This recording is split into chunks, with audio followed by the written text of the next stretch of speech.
In case you've been wondering, Stu, what's up with all the compilations? This is why. Man, I ain't doing nothing outdoors in this kind of heat. So, this week's compilation, the Delta's Best Latin Flavors. I'm your host, Stu Donald. Let's head to the Delta.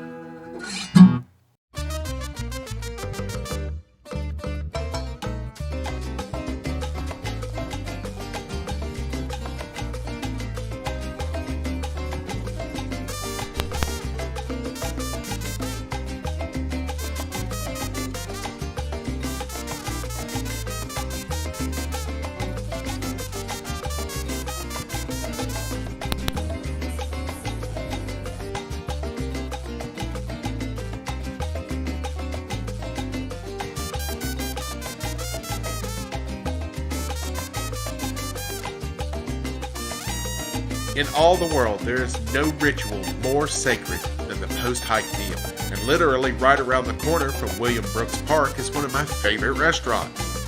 If it is Latin flavors you crave, then there is no better place in the entire Delta than Azteca's. Its decor is as beautiful as the menu is inspired. Azteca's is dedicated to elevating the dining experience by inviting their guests to try the rich flavors of colonial Mexico. The menu offers popular Mexican cuisine, from time-honored Tex-Mex to authentic Mexican dishes. Whether you're looking for a quick lunch break, an escape with the family, or a romantic dinner for two, relax and enjoy a true taste of Mexico at Azteca's Restaurant and Cantina, 310 Industrial Parkway, Saraland, Alabama.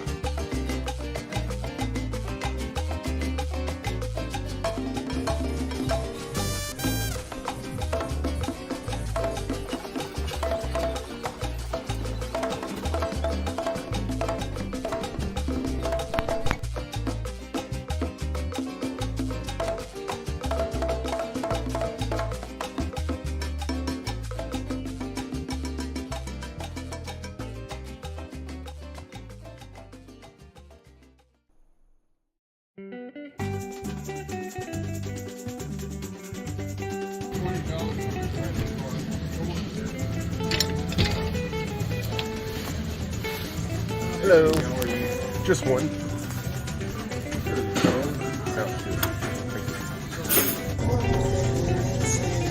You guys know that I love Latin food. Today I'm at Bariachi Mexican Kitchen, and I'm about to have one taco. Trying to be sensible, I'm just going to have one taco.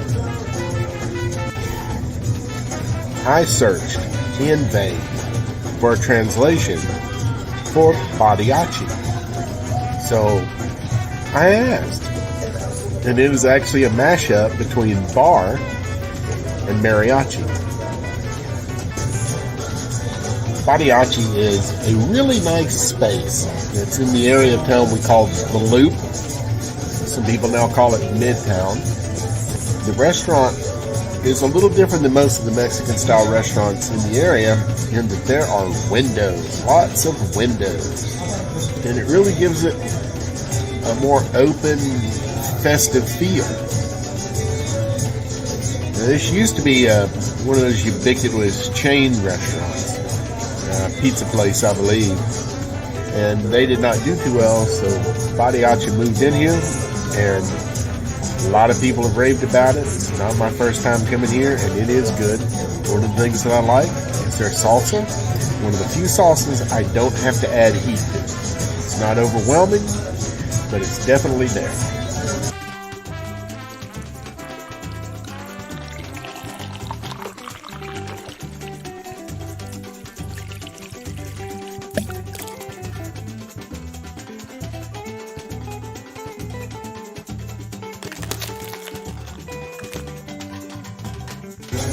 I talked about the decor at Bariachi being different from most of the Mexican places in town. The menu is different too. See, there's this thing here in this city, in this area anyway. Well, pretty much every Mexican restaurant is the same Mexican restaurant, just with a different logo and name. The reason for that is there's a guy that works for one of the food distribution companies who really did a good job of taking care of the first folks who tried to open these more authentic Tex-Mex places. And so whenever they meet somebody that wants to own one, they go see Mr. Mike.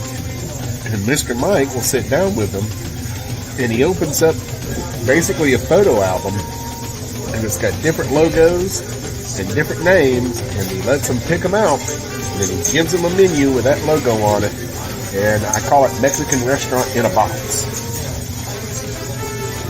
But this one is different.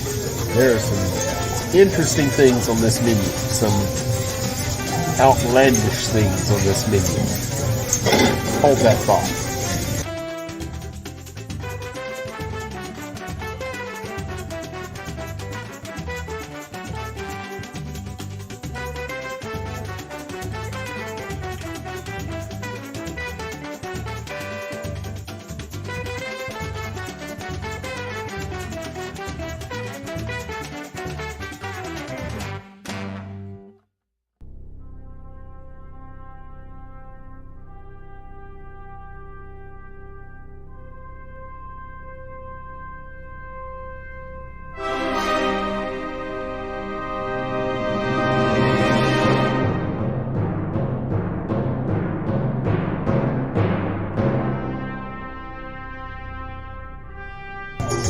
Just what do you think you're doing, Stu?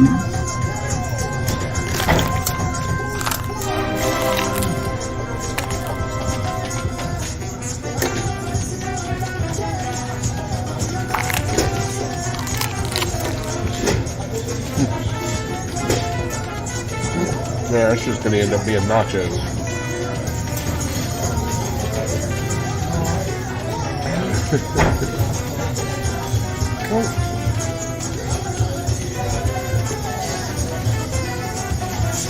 Wasn't enough on there.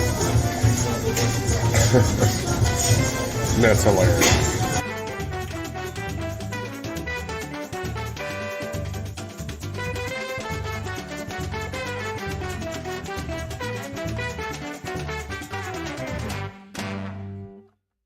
Oh man, I got a great place to show you today. It's called Il Milagro.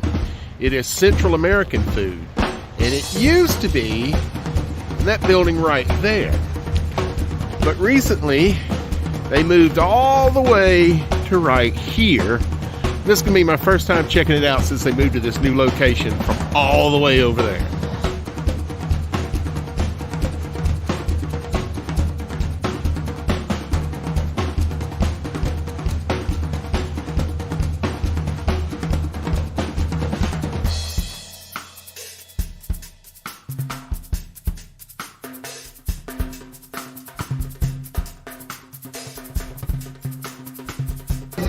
So, Central American food, as you would imagine, is very similar to Mexican food, but it's also very distinctive as well. Their main thing, whereas a taco is your big street food in Mexico, Central America,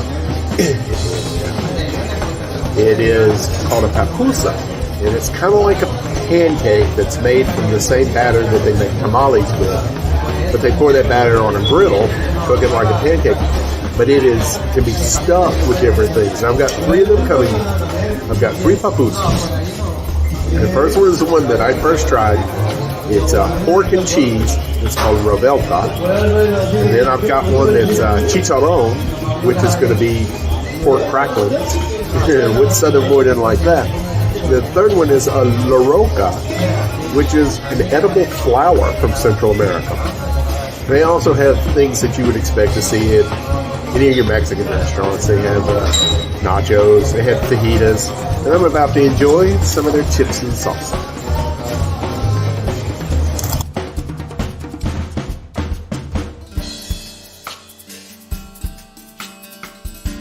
Whenever you try a Central American restaurant or a very authentic Mexican restaurant, ask for a beverage called horchata. It's spelled with an H, but it's a silent H. It is usually made with rice milk. Rice milk is made when you wash rice you get a watery substance that looks like skim milk. We'll add to that sweetened condensed milk, some cinnamon, and some nutmeg, and it is the most refreshing drink, as I will prove now.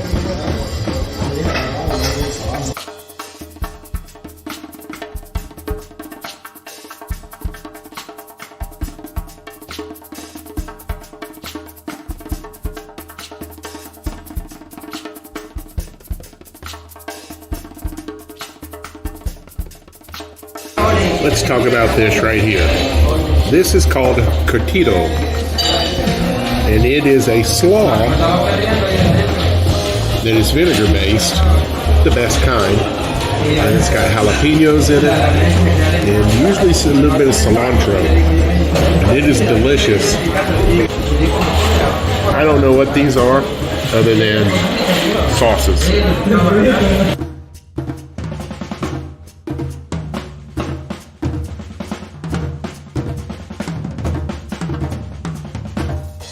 Okay, see, so that is a papusa, and I believe this is the Loroca one.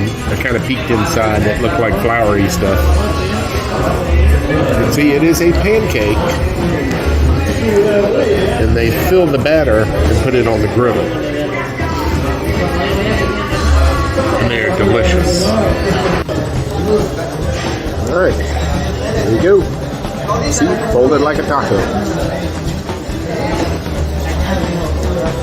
Hot.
Starting off with chips and fire roasted tomato salsa. They make pretty much everything from scratch here at Roosters, and you can really taste it when you get into the food, and you can tell the technique that goes into it. It's a cut above most Mexican places, at least here in the Gulf Coast.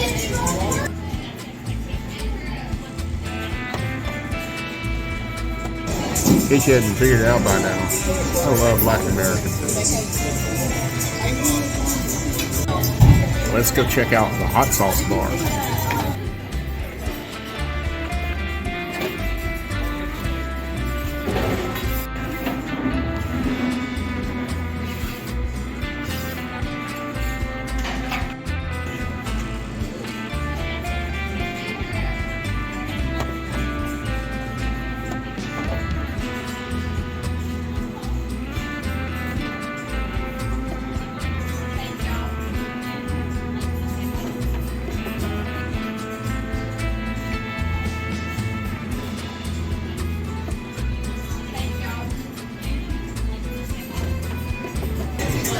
Start here with the barbacoa, which barbacoa is the word that barbecue evolved from.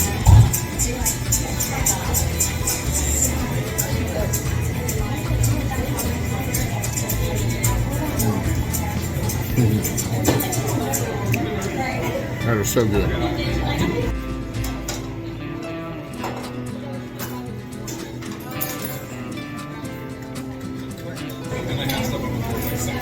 This is some of that spicy habanero Caribbean hot sauce. Putting that on the jerk chicken. I may regret it.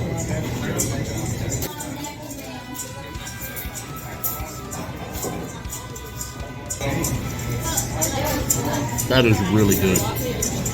That jerk chicken taco, that's outstanding. I'm loving that.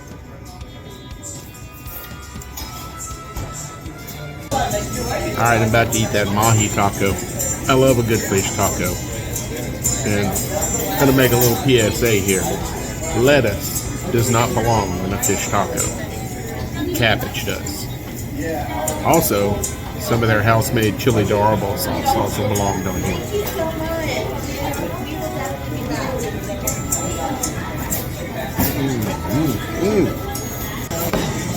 One advantage that the Mobile Kennesaw Delta has over a lot of other wild spaces is its proximity to a city of significant size. Mobile is the second largest city in the state of Alabama by metropolitan area. Mobile County is the second largest county in the state by both population and land mass. The largest is right across Mobile Bay in Baldwin County, the other side of the Delta. The LoDa District, which stands for Lower Dolphin Street, is considered one of the premier entertainment districts in the U.S. of cities the size of Mobile, 100 to 200,000 people. It's actually been compared to cities much larger like Birmingham and Nashville. Mobile has a tremendous history as a melting pot city because it is a port city. So you've always had an influence from French and Spanish and the Caribbean in Mobile. It's clearly obvious in the food.